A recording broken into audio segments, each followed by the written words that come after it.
I don't know the textbook definition, but I'm gonna tell you how I see the definition, in my visual eyes. Divestment.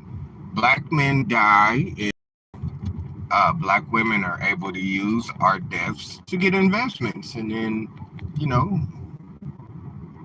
move on with life. We die and Black Lives Matter get investments.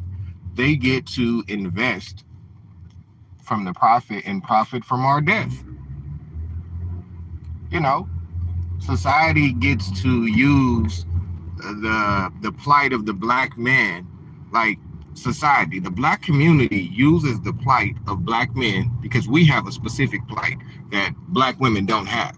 Black men are more likely to be murdered, or more likely to be harassed by the police, or more likely to be profiled. But when it comes to black people, for some reason, black women get the investments of black men's death. Black women get to invest while we get the death. They get the investments while we get the death treatment. That's what divest means to me. It means that black men die and black women get to invest. That's what Black Lives Matter is about, right? It's about black men dying and women using that to get investments. And then after the black men die and the black women get investments, they back politicians that create mass incarceration. They back politicians that incarcerate the highest amount of black men for the lowest level charges. They invest in politicians that send black boys and black men to jail at high numbers.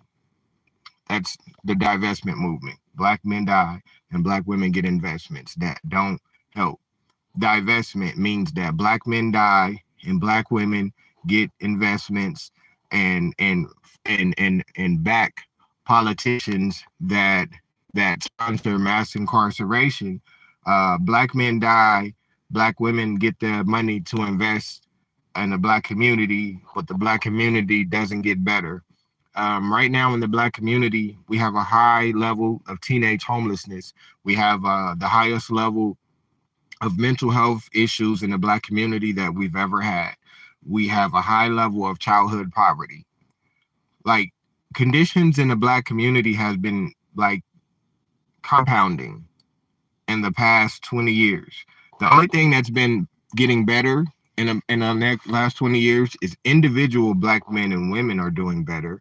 But overall, the family's doing worse. Overall, the literacy is doing worse. Overall, debt is incurring. Overall, we're doing worse. But individuals are doing better. But individuals don't make up communities. Families are a part of communities. Individuals don't make up communities. Families make communities. What does the divest movement mean? It means that black men die and black women get investments because of that. We have similar problems, but overall, we're we're not in the same boat. Black men die because of murder. That's the number one cause of death from age 0 to 44. The number one cause of death for black women is heart disease. It's not the same. It's a luxury to it's a luxury to die from heart disease at this point because we're being murdered. We're being murdered. We're being murdered. Murdered. Whether we're healthy or not, we're being murdered at a high rate. But our women have the luxury of having heart disease. They have the luxury of dying of heart. Black men don't have the luxury. It's a luxury to die of heart disease because we're killed by our own people. We're killed by our own people. And people would rather allow black men to be killed and murdered because that allows them to hold political seats or that allows them to lead nonprofit organizations and to feel like you would rather march for me after I'm dead and murdered than to listen to me while I'm well and alive. The divestment movement. Black men die and black women get investments. That's what's happening. It's not my opinion.